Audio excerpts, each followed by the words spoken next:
Good morning, everyone. We'd like to get started. My name is Andy Bain. I'm the Executive Director of the Ukrainian Freedom Fund. I want to thank you all for showing up today. We've had a good evening last night with our registered guests, and it's nice to see so many people come in for the public sessions. I'm honored today to introduce one of our advisory board members, Lieutenant General David Deptula, United States Air Force retired. I've got to admit, 3 years ago, I didn't know who he was. I'm a Marine infantry officer. We don't pay much attention to the Air Force.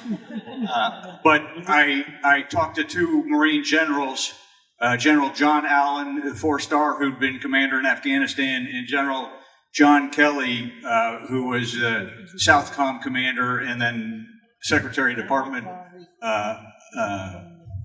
one of the departments, and then Trump's chief of staff. And both of their first reaction was, Deptula, he's a serious guy. And for a Marine to hear from two 4-stars that are somewhat serious, you know you've got a serious person. And he'll tell you about his background. And he's here to talk today about policy implications of the Russia-Ukraine war on the United States. And so I'd like to welcome him and kick off the panels. We'll go panel to panel and just keep churning through the day. If you need to get lunch or water or whatever, just please get up and take care of that. But we'll let General Deptula kick it off. Thank you, sir.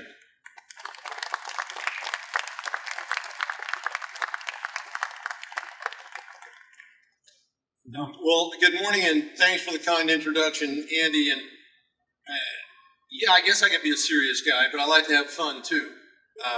But we'll save that for tonight. And what I plan to do this morning is talk to you all and offer some thoughts on this particular topic, that being the Russia-Ukraine war and its impact on U.S. policy.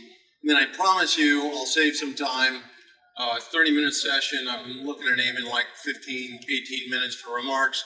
And then I'd like to hear your questions, because the interesting part is to get into a dialogue and hear what's on your mind.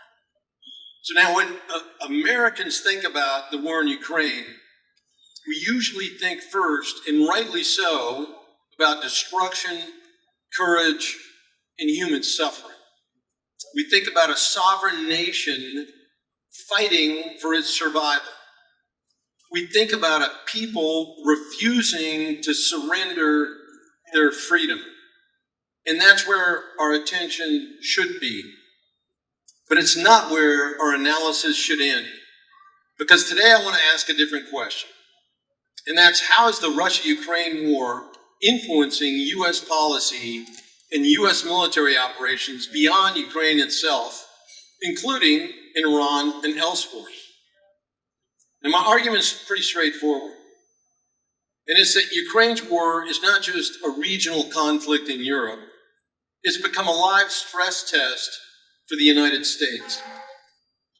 It's changing how serious security leaders in America think about force protection, air and missile defense, logistics, industrial capacity, alliance management, and the relationship between modern technology and enduring military principles. And it's reminding us of something that much of the U.S. military took for granted for decades, and that's control of the air still matters enormously. Now, new tools have changed the battle space, but they have not eliminated the need for operational freedom. This is not just a lesson for Europe. It affects how the United States thinks about the Middle East, the Indo-Pacific, force protection in exposed theaters, and any future conflict against a serious adversary. So today, I'm going to cover 5 points. First, Ukraine has changed how the United States thinks about modern war. Second, it's reshaping how the U.S. thinks about force protection in its operations around the world.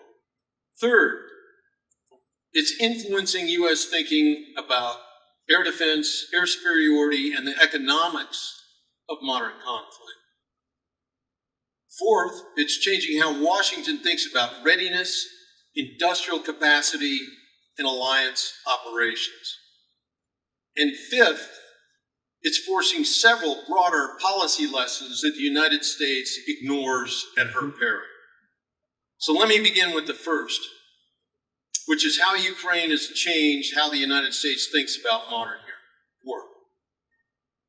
For many years, Americans became used to military operations in which the United States enjoyed overwhelming advantages in air power, maneuver, information, precision strike, and logistics. That created a habit of mind. It even led some people to assume that future wars would be quick and dominated by technology alone. But Ukraine shattered that illusion. Oh, by the way, it's not the nature of war. War is laced with uncertainty.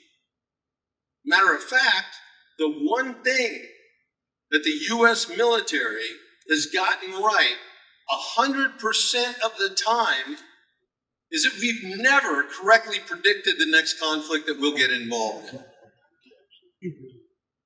Now, Ukraine reminded American policymakers that major war, in Europe no less, is still possible. I mean, think about it. In 2020,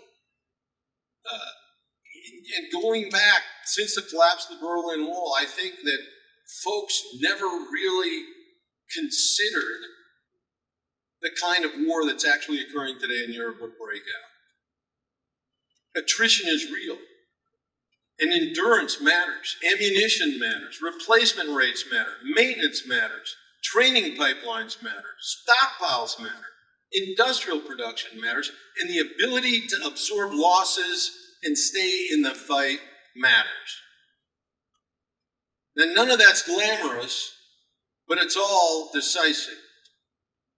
And it's one reason Ukraine is already influencing U.S. policy. The war has pushed serious American security leaders to think much harder about munitions production, logistics under pressure, repair and sustainment in the defense industrial base. Because wars are not won by speeches, they're won by the ability to generate and sustain combat power in all domains over time.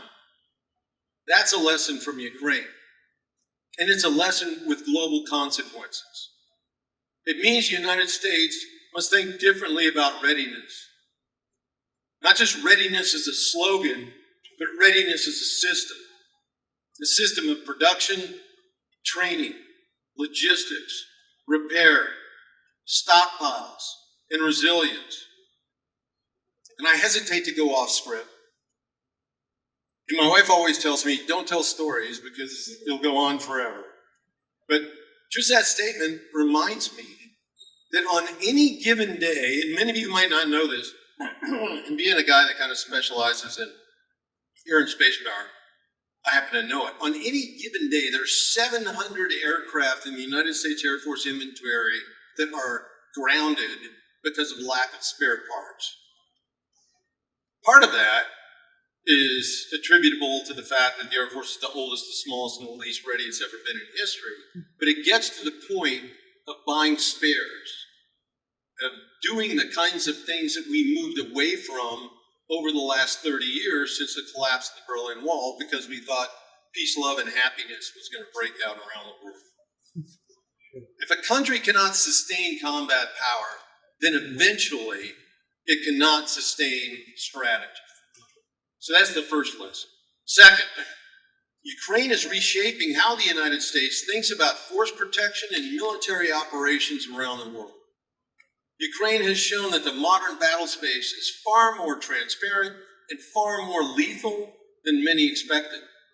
Units are easier to detect. Headquarters are easier to target.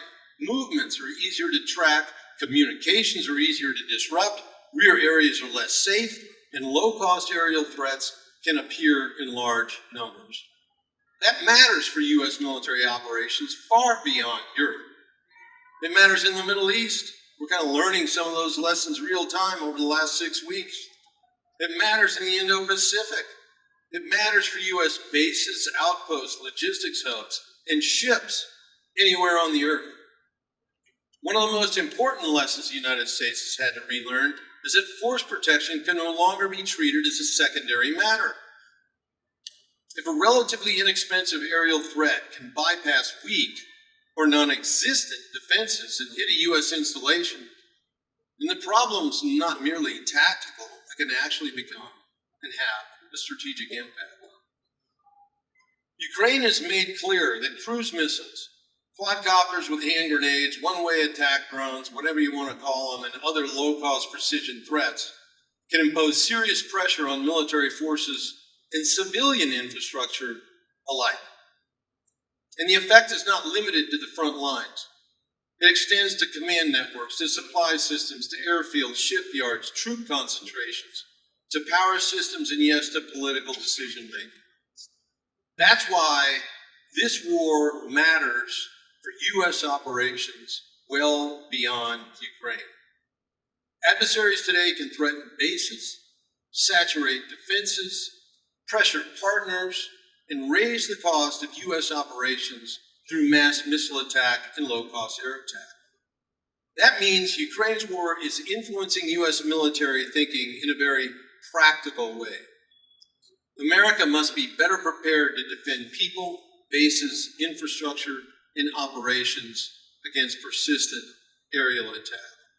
That's not theory, that's not speculation, that's operational reality. You're going to have the opportunity to hear later on in the day, probably, I'll put in a plug for it, the most interesting presentation, and that's what it's like to live in a country under daily attack from people who live that. So those remarks I just made didn't just apply to the military. I don't know how many of you have ever read the Chinese book written, it's called, having a senior moment here. I'll think about it in a minute, I'll get back to you. But the essence of the book is the way the Chinese plan to take care of the United States is not through mano-a-mano combat. It's through accomplishing the unexpected. There's nothing more leveraged than electricity. When your electric grids go down, think about how you would operate for more than 24 hours without electricity. All those little devices some of you are looking at, when you're done charging them, that's it. You're out of Schlitz. Okay, you might have a solar powered power bank, but that's going to run out of juice too. So it's a real lesson. The lesson's not that only that adversaries can strike. The lesson is they can strike cheaply, repeatedly, and at scale. And if we're not prepared for that, we invite risk, escalation, and strategic surprise. That's the second lesson. Unrestricted warfare. That's what happens when you get old. It takes a while for the neurons to connect. But Google it. Unrestricted warfare. It's written by 2 Chinese Air Force colonels back in 1999, and it gives you the blueprint for how the Chinese plan to operate. You can get it online for free. It's worth the read. Third, Ukraine is influencing U.S. thinking about air superiority, air defense, and the economics of modern conflict. Let me put this plainly. One of the wrong lessons some people are taking from the Russia-Ukraine war is that air denial is an acceptable substitute for air superiority. Now, I know, I'm going down a bit of a rabbit hole for the general population to understand, but there's a big difference between air superiority and air denial. And there's some folks out there that say, well, air superiority is too hard to get, which essentially means the ability to control the air to operate in a particular time and location of your choosing. Not forever, but just for a particular period of time. Air denial is, well, you just prevent the enemy from operating over you. 2 different things. But these people see a battlefield filled with unmanned systems, electronic warfare, dense air defenses, and they conclude that modern warfare is too difficult to think in terms of controlling the air. And I'd tell you that's a mistake. Ukraine-Russia war teaches something very different. It teaches what happens when neither side can gain enough control of the air to operate freely and at will. The result is a grinding, attritional war in which movement is difficult, logistics are vulnerable, and decisive breakthroughs are rare. Now, this should matter enormously to the United States. Like I said, air superiority doesn't mean perfect control everywhere. It means enough control of the air at a given time and place to operate without prohibitive interference from enemy air and missile threats. In plain English, it gives us two invaluable advantages: the freedom to attack and the freedom from attack. And the Ukraine-Russia war shows what happens when that is absent. So if the United States wants freedom of action, it cannot be satisfied with merely enduring contested airspace indefinitely. It must be able to suppress threats, protect forces, and open operational space for joint force operations. That requires capability, capacity, solid doctrine, integration, and serious attention. Now, at the same time, Ukraine has underscored a major cost problem. An attacker can often launch large numbers of relatively inexpensive aerial threats, while the defender may be tempered to answer with very expensive interceptors. That, ladies and gentlemen, is not sustainable. So one of the most important ways Ukraine is shaping U.S. operations is by highlighting the need for affordable defensive depth. The United States needs better counters to cruise missiles into swarms, better electronic warfare, sensors, integration among the services, and better ways to attack launch sites, storage areas, and production nodes of the adversary before these threats are ever launched. The notion here is to kill the archer, not wait till he or she shoots the arrows and hit them one at a time. The answer is to make air superiority sustainable in a much more demanding environment. That's the lesson for Europe, Middle East, Indo-Pacific, and any theater where the United States may face mass air and missile threats. Because the side that can operate freely enjoys a profound advantage, and the side that cannot is condemned to pay more, suffer more, and move more slowly. So that's a lesson worth underlining. Fourth, Ukraine is changing U.S. thinking about readiness, industrial capacity, and alliances. The war has reminded the United States that readiness is not just about owning advanced platforms. It's about sustaining them. It's about replacing losses, modernizing systems. How many of you know that the youngest B-52, the largest number of bombers in not just the U.S., but in the free world's entire bomber force, the youngest B-52 is 63 years old. April 15th was the anniversary of its 73rd anniversary of its first flight. 74. Scaling production, training people. In that sense, the defense industrial base is not separate from U.S. military power. It is U.S. military power. And Ukraine is forcing the United States to think much more seriously about just what prolonged conflict would demand from factories, logistics networks, stockpiles, and procurement systems. And it's reinforced the importance of alliances, not as abstract diplomatic assets, but as operational multipliers. That lesson matters in Europe, obviously, but it also matters in the Middle East and in the Indo-Pacific. And I'm going to digress and tell a short war story here. If you go back to Desert Storm, we had 43 coalition members in that alliance.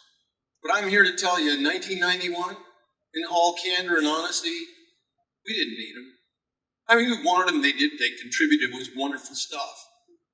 But we could have done all of that just by the force structure that we had alone. Today, we're 40% the size, the U.S. military is 40% the size than it was during Desert Storm in 1991. Today, we need allies and partners. Just be able to have sufficient capacity to deal with an adversary like a Russia or a China. And now also, the United States can't assume it's going to face future crises one at a time. Ukraine has made that point forcefully as we got involved in the Middle East. Washington has to think in terms of concurrent stress, supporting allies in one region while deterring or responding in another. That's why the Russia-Ukraine war is influencing U.S. global operations. It's forcing American planners to think about how resources, attrition, munitions, air defense capacity, and logistics are distributed across theaters. Put simply, Ukraine has made U.S. policy more conscious of the fact that global military power is a system. It's not just a collection of isolated missions. What happens in one theater affects options in another. What's consumed in one crisis affects readiness in the next. What's learned in one conflict shapes success in another.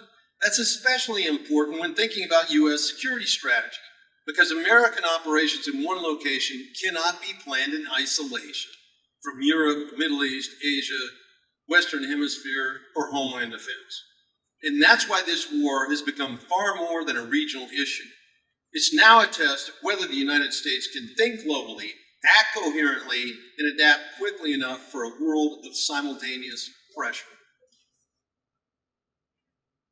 Fifth, the broader policy lessons I'm going to chat with you in this last portion are even sharper. Ukraine has displayed extraordinary ingenuity. It's adopted with speed, creativity, and courage. It's made remarkable use of small, uninhabited systems, battlefield precision attack, mobile defenses, camouflage, deception, and improvisation under pressure. Yes, the United States should study all of that. It should also study survivability in transparent battle space, decentralized adaptation, the integration of low-cost precision systems, electronic warfare, and the changing relationship between sensors, shooters, and targets. But it should also learn three larger strategic lessons. And these are not minor points, these are major policy issues. First, do not provide your adversary sanctuary. What's amazing is this should not be a new lesson. We should have learned it in Korea, we should have learned it in Vietnam, and yet in this war, two administrations were deterred by Putin's rhetoric from providing Ukraine the weapons early enough and in sufficient quantity that would have allowed Ukraine to strike Russia's critical centers of gravity deep inside of Russia. That was a mistake. Now, Ukraine has eventually developed its own long-range precision attack systems to do what outside support would not enable. But that took time. And time in war is never neutral. Because if you leave the enemy's heart untouched, do not be surprised when the war becomes longer, harder, and more expensive. That is not prudence. That's self-deterrence, and self-deterrence is a terrible strategy. And that's a line worth remembering. Second, do not give the adversary the gift of time. Russia began this war with poor leadership, poor training, poor execution, and serious military weakness. But time is a weapon. Time lets an adversary recover, entrench, mobilize, build defenses, and expand production. Bottom line is time lets them adapt. By not supplying weapons early and not supplying them in the mass quantities when they could have mattered the most, the West gave Russia the gift of time to stabilize the battlefield, dig in, build strong defenses, strengthen its war machine, and adapt to the circumstances it faced. That was not a minor delay, it was a gross strategic error. And in war, the gifts you give your enemy are usually paid for by your friends. It's a sad line, but that's another line worth remembering. Third, do not deny yourself first-hand learning. Here's another one where we shot ourselves in the foot. One policy mistake in this war was not putting U.S. military personnel in place as observers. Not combat forces, observers. People close enough to gather real operational insight in real time. Wars are unforgiving teachers, but guess what? They're also unmatched laboratories for military learning. By failing to position U.S. military observers to study this war directly, we accepted slower learning, filtered reporting, secondhand information, and delayed adaptation. In a war of this significance, that was a missed opportunity. If you want to prepare for future conflict, you do not study war only through briefings after the fact. You study it as it unfolds. That's how serious militaries learn, And that's how serious military is at that. So the larger policy lesson is this. Learn from Ukraine's innovation, resilience, and warnings. But do not accept prolonged attrition as a template for future war. Do not confuse denial with control. Do not provide sanctuary. Don't give the adversary the gift of time. And do not deprive yourself of first-hand battlefield observations. Because frustrating an enemy is not the same as shaping the conflict on your own terms.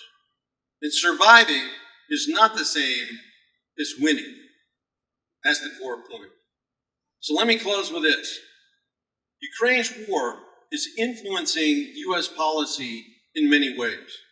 Through logistics, procurement, force protection. I mentioned alliance management, air defense, and industrial planning. But beneath all of those is a larger truth.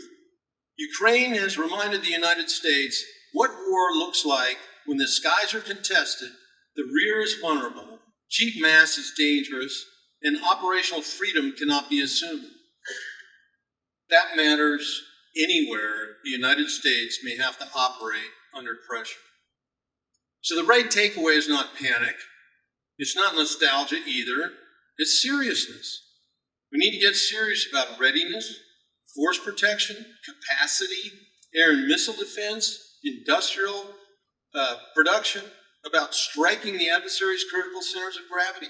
Seriousness is about denying the enemy time to recover and adapt, about preserving the ability of the U.S. to create freedom of action for its forces through air superiority. Because in war, the side that can operate freely has an enormous advantage. And Ukraine has reminded us at terrible cost what happens when no one can. So let me wrap it up there, and thanks very much for your attention. I didn't see anybody falling asleep, so let me see, we've got, I didn't leave as much time as I wanted to. But we have time for a couple questions. Anybody? Yes, sir. You mentioned quite frequently about the low-cost threats. Yeah. So forth.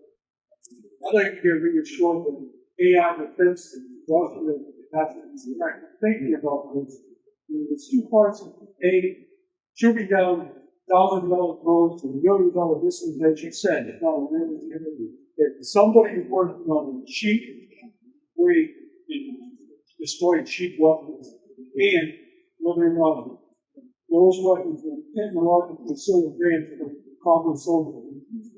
And what would that do our war structure? We need super structure war. Okay, first that's a great question. Did all of you hear that? Did you hear that back? Okay, so real quickly, it's I spoke a lot about low-cost weapons, and the essence of the question is U.S. defense industry engaged in building counters, and then are these weapons so sophisticated that we have to introduce new training tactics, techniques, and procedures for, your average grunt to be able to operate it? Is that fair reproduction of your question? I mean, the short answer is yes. The short answer is yes, we are. I'm a little frustrated we didn't take these lessons on 4 years ago, but it's kind of our bureaucratic nature. It takes us a long time. And where we can learn a lot in this regard, which I hope I pointed to, is from the Ukraine. I mean, they have done the innovation, and they've come up with defenses. And by the way, everyone gets all excited and quite frankly, I think over-enthusiastic about these things which we call drones. It's not the drones themselves. You know what's the real lesson that we need to learn from what the Ukrainians have done? It's the rapidness in which they can accommodate to counters by the Russians. That's the real lesson. But the short answer to your question is yeah, we got it. It's just taking a while. Yes, sir. I want to ask you a question about the remark on What? contingency. Yeah. See, it doesn't matter.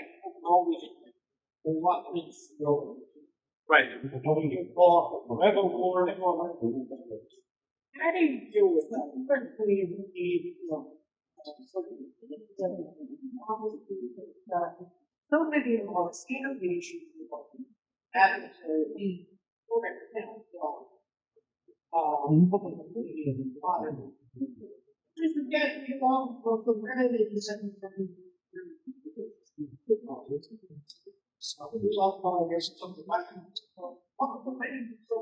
Yeah. Yeah. I wonder if the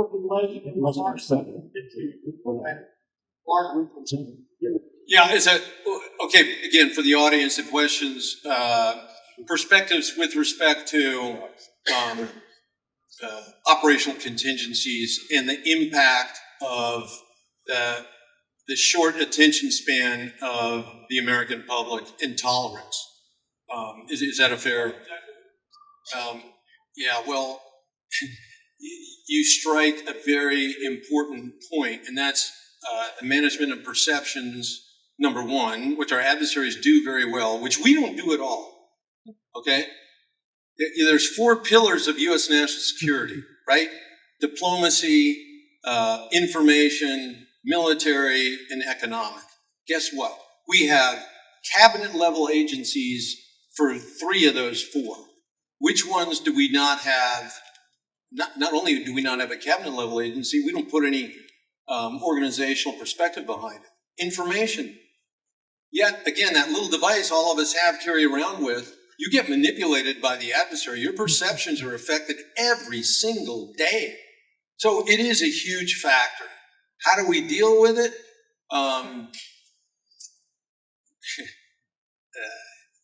By setting out first, before we get involved in a contingency, I'm going to go back and use Gulf War, because it's kind of an optimal model. You know, you bring together a coalition, you provide very clear-cut rationale with a very clear end state, and you go and you get concurrence, in the case of Desert Storm, with the Congress, and many of you may have forgotten, but that was a very close vote. And then you go, you do your business, you get done, and you get out. Now, it doesn't necessarily mean that there are always going to be 43-day conflicts. They are going to go on. But part of that is preparation and explaining and trying to educate the public about the fact that every contingency is going to be different. And so you have to accommodate to the particular contingencies of the time. Look, it's a wonderful question. I could go on forever, but, you know, I hope that helps. Are we up against it? Do you have time for a couple more questions? I love questions. One more? Oh, they're telling me one more. Okay. Yes, sir. Kind of a follow-on. Is the United States working closely with Ukraine to develop our own drone technology or we reinvent it? Okay, the question is the United States working closely with Ukraine to develop counter-drone tactics? Again, the short answer is yes. You know, there is a group I talked about, you know, look, we don't have, you know, at any given time you might have 10 or 12 uniformed personnel visiting Kyiv, but you don't have people embedded as observers throughout Ukraine. But that doesn't mean that we're not learning from them. European Command has an entire cell that works very closely with Ukrainian military. And so those kinds of lessons are being extracted. I just wish that they were at a greater magnitude than they are. The second part of that is, hey, what's one of our strengths? You know, it is industry. And private industry certainly knows what's going on. And there's all kinds of levels of innovative partnerships that are growing and developing. Matter of fact, I know of one that I was just briefed on here recently about how to better incorporate supply management to more cohesively not just provide Ukrainian forces with parts to optimize their building of these small, very cheap, disposable tools of war, but that would apply very well to the United States military as well. So yeah, there's a lot of that going on. So, well, look, ladies and gentlemen, I'm going to hang around over here on the side if you want to grab me. Thanks very much for your attention. You've been a wonderful audience, and have a great day. Thank you.